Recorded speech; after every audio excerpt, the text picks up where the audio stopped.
Hi viewers, welcome to our channel.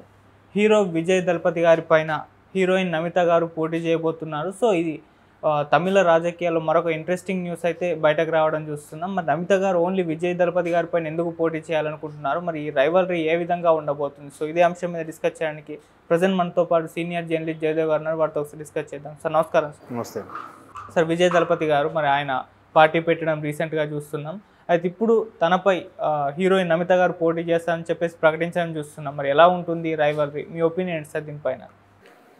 Vijay గారు party పెట్టడం అనేది కొంచెం ఆశ్చర్యం. అండ్ అవునా, అంటే అంత ఫాలోయింగ్ ఉంది, కానీ రజనీకాంత్ లాంటి సూపర్ స్టార్లు కూడా డ్రాప్ అయిపోయారు కదా. పెట్టాలా వద్దా, పెడదామా వద్దా, యూనియన్స్ ఫ్యాన్స్ అసోసియేషన్తో మీటింగులు, తర్వాత ఆయన మళ్ళీ ఆశ్రమంకి వెళ్ళి వచ్చి అడిగి పెడితే బాగుంటుంది అనుకోవడం, మళ్ళీ డ్రాప్ అవ్వడం, తర్వాత ఆయన అనారోగ్యం పాలవడం, మళ్ళీ మీటింగ్ పెట్టడం, మొత్తానికి అది ఇది నాంచారు, కానీ ఎందుకో ఆయన ధైర్యం చేయలేదు. బట్ విజయ్ గారు మాత్రం సడన్గా ఒక మొన్న పార్టీ పెట్టి 1 month అయింది అనుకుంటా. అక్కడికి ఒక 2-3 months బ్యాక్ ఒక ఇలాగే ఫ్యాన్స్ అసోసియేషన్ మీటింగ్లో ఒక చిన్న పిట్ట కథ ఏదో చెప్పారంట. ఎట్లాగంటే ప్రతిసారి ఈ ఏదో ఒక అడవి కథలా చెప్తూ అడవికి రారాజు ఎవరైతే బాగుంటుందో అన్ని జంతువులకి సక్రమంగా ఉంటుంది, బాగుంటుంది అనే ఉద్దేశంలాగా ఒక చిన్న పిట్ట కథ చెప్తూ, ఈసారి వచ్చే మృగరాజు ఎవరైతే ఉన్నాడో సరైనోడు ఉంటేనే అడవి నియమం తప్పకుండా ఇదవుతుంది, అన్ని జంతువులకి మేలు చేకూరుతుంది, ఆ జంతువు మనమయ్యేలా ఉండాలి అన్నట్టుగా ఏదో పిట్ట కథ. అంటే ఇండైరెక్ట్గా ఒక హింట్ ఇచ్చారని కొంతమంది చాలా సీనియర్లైన తమిళ పాత్రికేయులు ఇచ్చిన విశ్లేషణ అది. అయితే ఈ తమిళ పాత్రికేయులు ఇచ్చిన విశ్లేషణలో ఊరికే అంటే లేదులే, ఆయన ఎప్పుడు ఏ తమిళ రాజకీయ పార్టీలో కానీ మొగ్గు చూపినట్టు కానీ, లేదంటే ఎదురు తిరిగినట్టు కానీ, లేదంటే ఖండించినట్టు కానీ ఎక్కడ ఏం అనుకోలేదు.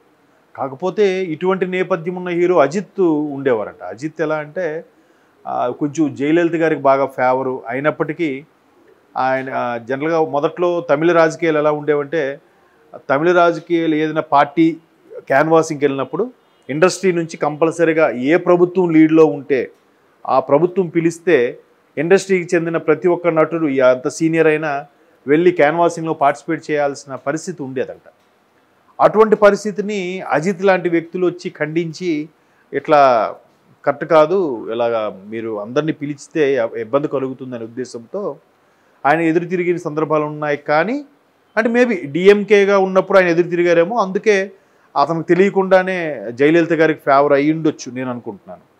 కాకపోతే జయలలిత గారు చనిపోకపోతే అజిత్ గారు కూడా ఒక ఏఐడిఎంకే పార్టీలో సముచిత స్థానం ఉండేది అనే ఒక అభిప్రాయం.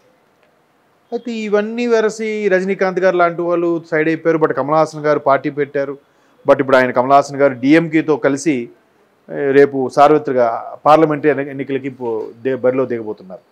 కమల్ హాసన్ గారు డిఎంకేతో కలిసి పోటీ చేయడం వల్ల పోనీ ఆయన కూడా రాజకీయాలు కావాలా వద్దా అనుకుని కొన్ని రకాల పరిస్థితుల్లో పెట్టాల్సి వచ్చింది. బట్ అంతకుముందు ఒక సూపర్ స్టార్ విజయకాంత్ గారు కూడా పార్టీ పెట్టారు. బట్ ఆయన ఎప్పుడు ప్రతిపక్షానికే పరిమితం అయ్యారు, కానీ ఒక ఎంజి రామచంద్ర గారి లాగా, లేదంటే ఒక కరుణానిధి గారి లాగా అంత ముఖ్యమంత్రి అయ్యి జయలలిత గారి లాగా ముఖ్యమంత్రి అయ్యే స్థాయికి అయితే వెళ్ళలేకపోయారు.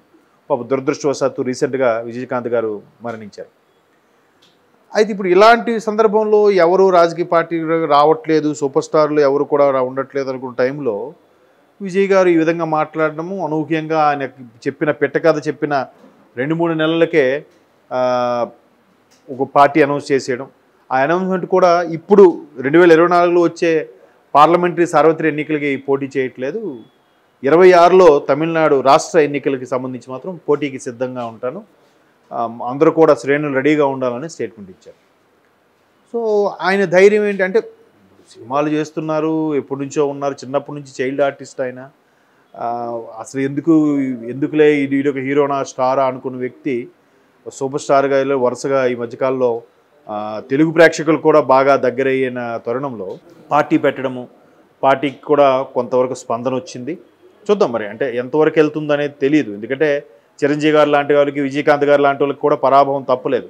పరాభవం ఇన్ ద సెన్స్ ముఖ్యమంత్రి పీఠం దక్కించుకునేంత ఇదైతే లేదు. తరువాత ఆ స్థాయిలో ఆరాధించిన హీరోయిన్ నమిత గారినని తమిళ ఇండస్ట్రీ వర్గాలు చెప్తుంటే తమిళ మీడియా కూడా చాలా వరకు నమిత గారి గురించి రాసుకొచ్చింది. సో అటువంటి నమిత గారికి మళ్ళీ గుడి కట్టారంట చెన్నైలో. సో ఇప్పుడు ఆ నమిత గారు విజయ్కి పోటీ చేస్తారంటారు. అంటే ఒక పెద్ద తలకాయతో ఢీ కొడితే పరాభవమైన ఒక పేరు వస్తుంది, ఆవిడ ధైర్య సాహసాలు మెచ్చుకుంటారని అవ్వచ్చు. లేదా ఆమె ఏ పార్టీ, ఇప్పుడు విజయ్ గారు పెట్టిన పార్టీ తరపున నేను పోటీ చేస్తే ఖచ్చితంగా డిఎంకే కానీ ఏఐడిఎంకే కానీ ఏదో డిఎంకే ప్రభుత్వం అదే ఉంది కాబట్టి, స్టాలిన్ గారి ప్రభుత్వం ఉంది కాబట్టి మేబీ డిఎంకే గారి తరపున పోటీ చేసింది అనుకోండి నమిత, గెలిచినా ఓడినా ఆ ఖ్యాతి వేరు ఉంటుంది కదా. సో అటువంటి నమ్మకంతో అటువంటి స్టేట్మెంట్ వచ్చేలాగా ఆమె దిగబోతుంది. గతంలో వీళ్ళిద్దరూ సినిమా కూడా చేసినట్టున్నారు. ఆ విజయ్ గారి సినిమాల్లో 2-3 ఐటమ్ సాంగ్స్ చేశారు. సినిమా హీరోయిన్గా కూడా చేశారు. అనాగియా అని, అది జడ్ అని ఉంటుంది. బట్ వాళ్ళు మనకి 2 ఉంటాయి, నా అని, బట్ వాళ్ళకి 3 ఉంటాయి.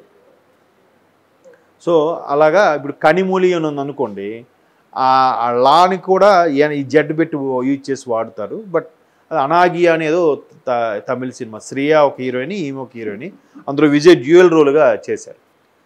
సో మేబీ అంటే సినిమా వేరు ఇది వేరు, బట్ ఆవిడకి అంత ఇమేజ్ ఉంది. తర్వాత ఆవిడ చాలా ఫ్యాటీగా తయారయ్యారు, సినిమాలు కూడా తగ్గిపోయాయి. బట్ ఆవిడకి ఎందుకో అసలు మరి ఆవిడ అందం నచ్చో ఆవిడ యాక్షన్ నచ్చో తెలియదు కానీ ఇండియన్ స్క్రీన్ మీద కూడా ఆవిడ ఖుష్బూ గారి తర్వాత గుడి కట్టిన హీరోయిన్ ఎవరైనా ఉన్నారంటే నమిత గారికి. తర్వాత రీసెంట్గా హన్సిక గారికి కూడా, హన్సిక ఉన్నారు కదా దేశ్ముదురి హీరోయిన్, ఆవిడకి కూడా గుడి కట్టారని విన్నాను. బట్ ఖుష్బూ తర్వాత మళ్ళీ నమిత గారికి ఎక్కువ నేమ్ ఉండేది.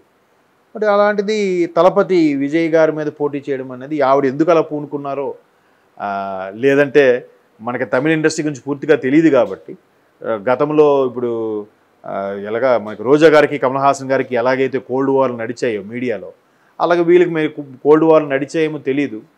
మేబీ అట్లాంటి ఇండస్ట్రీకి సంబంధించి ఏమైనా ఉన్నా కానీ, లేదంటే కొంతమంది లేదా ఆయన నాకు చాలా ఇష్టం అందుకే ఆయన మీదే పోటీ చేస్తానని చెప్పేవారు కూడా ఉన్నారు. వర్మ గారు మన దగ్గర ఏమంటారు, నాకు పవన్ కళ్యాణ్ అంటే చాలా ఇష్టం అంటుంటారు.